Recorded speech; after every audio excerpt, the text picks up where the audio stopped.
Hello and welcome to a very quick overview of seismic reflection imaging with DAS data for reservoir management. I'm your host, Brian Fuller, VP of Reservoir Geoscience at Sterling Seismic Services.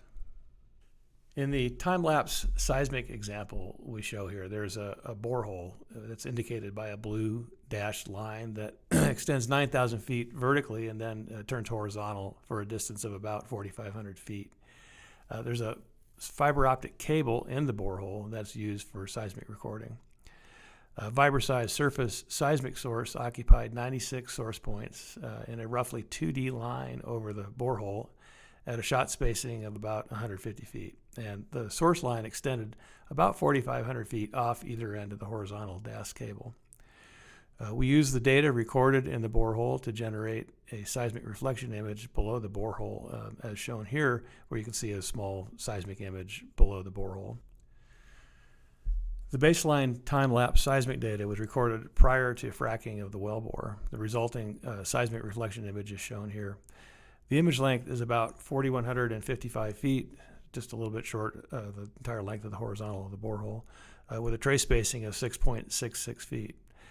The receiver density of the DAS cable is far greater than surface seismic data, so we have 8 to 10 times the horizontal resolution of typical surface seismic data. The Vibra-sized sweep has a maximum frequency of 120 hertz, while the maximum usable frequency in this image is about 105 to 110 hertz.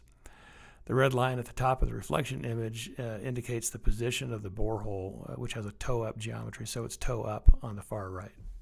So there's a dead space above the seismic data at the heel where there was no recording.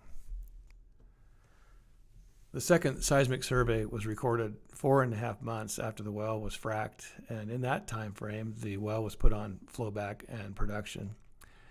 The image shown here is from the second survey. There are noticeable changes in reflection character compared to the first survey, and in the following slides we will quantify and interpret some of those changes. We measured the time-lapse change in P-wave interval velocity in the 140 feet below the borehole. The red curves in the center of the plot show the percentage change in P-wave velocity over a range of image points. The black curves show oil production in barrels per day, which was determined by passive listening on the DAS cable in a separate survey, but during a similar time frame. Now notice that there's a general decrease in seismic velocity with increasing oil production in two separate zones.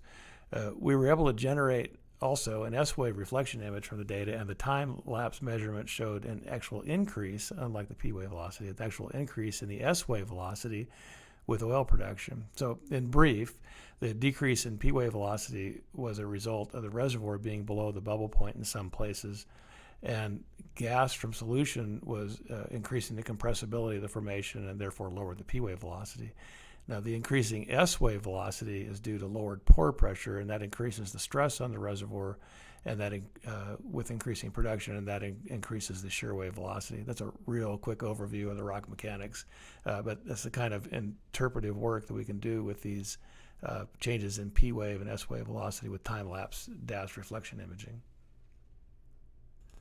The general concept of how to make use of time-lapse DAS seismic reflection imaging is shown here in this little cartoon.